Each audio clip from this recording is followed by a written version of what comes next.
বাপ থাকে 3 মাস এই ছেলের কাছে, মা থাকে 3 মাস ওই ছেলের কাছে, অথচ এই মা বাঙ্গা করে, সূর্যের আলো ঢুকে, বৃষ্টির পানি পড়ে, থাকার জায়গা নাই, একটা খাট ভালো ছিল না, 5টা সন্তানকে বুকের মধ্যে নিয়ে শেষ সন্তানকে বুকের দুধ খাওয়াই খাওয়াই সারা রাত পার করে দিয়েছে, না ঘুমাই না ঘুমাই। কথা বলেন ঠিক কিনা?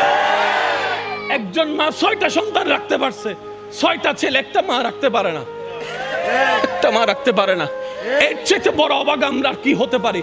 আল্লাহ যে গজব দিয়ে ধ্বংস করে দেয় নাই আমাদেরকে, এটা আগে শুকরিয়া করতে হবে, শুকরিয়া করতে হবে। কথা বলেন ঠিক কিনা? আল্লাহ পাক আমাদের সবাইকে বুঝার তৌফিক দান করুক। আমার আওয়াজ শুনছেন? এমন কোন সন্তান যদি থাকেন মাকে বাগবটরার মধ্যে লাগাই দিয়েছেন, আমার যদি কথা শুনছেন, এমন যদি আমার ভাই বোন যদি থাকেন মা বাবার সেবা করার সুযোগ ছিল, কোনো রাগ করে করতে পারেন নাই, আমার দিকে তাকাই হলো, আমি ভাইয়ের কথা রাখার জন্য হলো, মায়ের পায়ে ধরে ক্ষমা চাওয়া শুরু করেন, বাবার পা ধরে ক্ষমা চাওয়া শুরু করেন। মনে রাখবেন, এদিকে মা বাবা আপনার উপর খুশি হয়ে যাবে, রব আপনাকে কবুল করে নিয়ে যাবে। সুবহানাল্লাহ। জান্নাত পাওয়া সহজ, আমরা কঠিন বানাই ফেলেছি। এখানে সংসারে টাকা কামাই এমন ভাই আছে না? আছে। হাত তোলার দরকার নাই, আছে না? আছে। যাদের মা আছে এমনও আছে না? আছে। বাবা আছে, আছে না? আছে।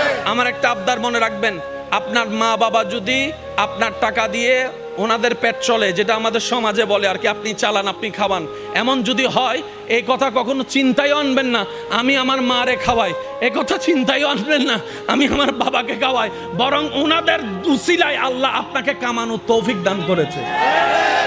মনে রাখবেন, মা বাবার জন্য প্রতি মাসে আপনার সামর্থ্য অনুযায়ী কিছু খরচ রেখে দিবেন। জোরে জোরে জোরে। প্রত্যেক মাসে সন্তানের পক্ষ থেকে মার জন্য একটা আলাদা হাদিয়া দিবেন, বাবার জন্য একটা আলাদা হাদিয়া দিবেন, ওনাদের যেন চাইতে না হয়। বুক ফুলায় কাজ করেন, মার জন্য দেন, বাবার জন্য দেন। ঘরে বউ থাকলে বউকে বলেন, ও বউ, তোমার মা বাবা রেখে আসছো, আরেক মা বাবা এখানে আছে, আমি আমার জন্মদাতা মা বাবারও খেয়াল রাখবো, ওই মা বাবার কারণে যে তোমাকে পেয়েছি, ওই মা বাবারও খেয়াল রাখার চেষ্টা করব। সত্যি করে বলেন, সংসার আর অশান্তি? কথা বলেন না রে ভাই। মা বাবার জন্য মন খুশি করে খরচ করতে পারবো, মা বাবার জন্য মনের মধ্যে কোনো আফসোস কষ্ট না রেখে মা বাবার সেবা করতে পারবো। 2 হাত তুলে দেখাই, বলেন না রে ভাই ইনশাআল্লাহ। অনেক ভাইয়েরা হাত তুলতে চায় না, বলে যে আমার মাও নাই, কেউ বলে যে আমার বাপ নাই, কেউ বলে যে আমার মা বাপ দুজন নাই, সেবা করব তো কিভাবে? আল্লাহ পাক বলে যে, ও বান্দা তুই টেনশন করিস না, যাদের মা বাবা জীবিত আছে তোরা তাদেরকে দুনিয়ার নিয়মে সেবা কর, আর যাদের মা বাবা কবরে চলে গিয়েছে তাদের জন্য সূরা ফাতিহা পড়ে পড়ে সেবা কর, কুল হুয়াল্লাহ পড়ে পড়ে সেবা কর, ইসালে সওয়াব করে করে সেবা কর। সুবহানাল্লাহ।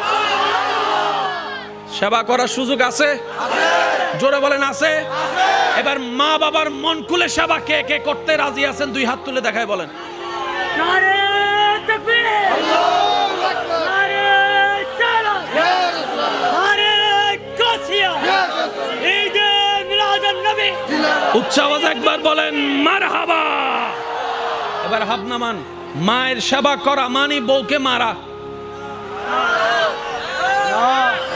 এই ফ্যান্সি ইউথ, ফ্যান্সি ইউথ, ফ্যান্সিয়ান ক্লিয়ার অনেক দরকার আছে না নাই? আর সমস্ত প্যাঁচের জট খুলতে পারে ইসলাম। আমরা ইসলামের দ্বারা তো যাই নাই, প্যাঁচ খুলবো কিভাবে? নামাজ ভুল হলে হুজুরকে জিজ্ঞেস করি, মাসালা ভুল হলে হুজুরকে জিজ্ঞেস করি, রোজা ভঙ্গের কারণ সন্দেহ হলে হুজুরকে জিজ্ঞেস করি, কিন্তু সংসার কিভাবে স্বামী করব হুজুরকে এসে একবারও জিজ্ঞেস করে নাই। ও হুজুর, স্বামীর দায়িত্ব কি আমাকে জানান, স্ত্রীর দায়িত্ব কি আমাকে জানান, আপনার থেকে শুনে আমি আমার বউকে জানাবো। আমরা জানার প্রয়োজন করি মনে করি নাই, নিজের পায়ে নিজে অতি চালাকের গলায় দড়ির মতো।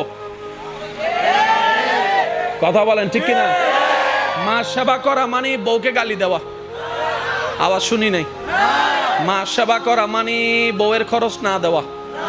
মার সেবা করা মানে বউকে ভালো না বাসা। মার সেবা করা মানে বউকে ডেলি 2 বার পিটা। তো মার সেবা মানে কি?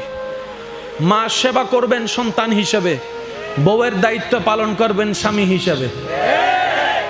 আপনি থাকবেন আপনার মায়ের পায়ের নিচে, আপনি থাকবেন আপনার মায়ের পায়ের নিচে, আর আপনি থাকবেন আপনার বউয়ের মাথার উপরে। আপনি রাখবেন, মনে রাখবেন আমার ভাইয়েরা, আপনি থাকবেন আপনার মায়ের পায়ের, আর আপনার বউয়ে আপনাকে রাখবেন নিজের মাথার, নিজের মাথার, নিজের মাথার। তো মাথার উপরের জায়গা আর পায়ের নিচের জায়গা কি এক? বাস হয়ে গিয়েছে তো। মার সামনে যখন যাবেন পায়ের দিকে তাকাই থাকবেন, বউয়ের সামনে যখন যাবেন চোখে চোখ রেখে ভালোবাসার কথা শুনাই দিবেন। ইসলামের সুযোগ আছে না নাই? জোরে বলেন, ইসলামের সুযোগ আছে না নাই? তো স্বামী স্ত্রী এক জায়গায় থাকলে, মা বাবা থাকলে, অনেক শাশুড়িরা মনে করে আমার ছেলে বিয়ের আগে আমার ছিল, বিয়ের পরে মনে হয় আমার বউয়ের হয়ে গিয়েছে। না না না, ও শাশুড়ি মা, ও আমার মা, আপনি এই ভুলটা করে সমাজের মধ্যে পরিবারে আগুন লাগাইয়েন না। আপনার বউ আপনার ছেলে 10টা বিয়ে করুক, সন্তান তো আপনারই, সন্তান তো আপনারই, সন্তান তো আপনারই। আপনি কেন মনে করছেন আপনার ছেলের বউ আপনাকে ছেলেকে নিয়ে গিয়েছে? না, উনি ছেলেকে নেয় নাই, উনি উনার স্বামীকে নিয়ে গেছে। আর স্বামীকে নেওয়ার অধিকার বউয়ের আছে না নাই? জোরে বলেন, আছে না নাই? বউয়ে যদি স্বামী না পায় তো ঘরে এটাতে থাকে লাভ কি? আমি কি বুঝাতে পারছি? ইসলামের সবকিছু সমাধান। জোরে বলেন, ইসলামের সবকিছু সমাধান। ইসলাম একটা পুরুষকে বলে তুমি তোমার মা সেবা করো সন্তান হিসেবে, তুমি তোমার বউকে মহাব্বত করো স্বামী হিসেবে, তুমি তোমার বোনকে সেট দাও বড় ভাই হিসেবে। আরেকটু জোরে বলেন, তুমি তোমার ছোট ভাইকে সাপোর্ট দাও বড় ভাই হিসেবে মাথায় হাত রেখে। সবকিছুর দায়িত্ব কি এক না আলাদা আলাদা?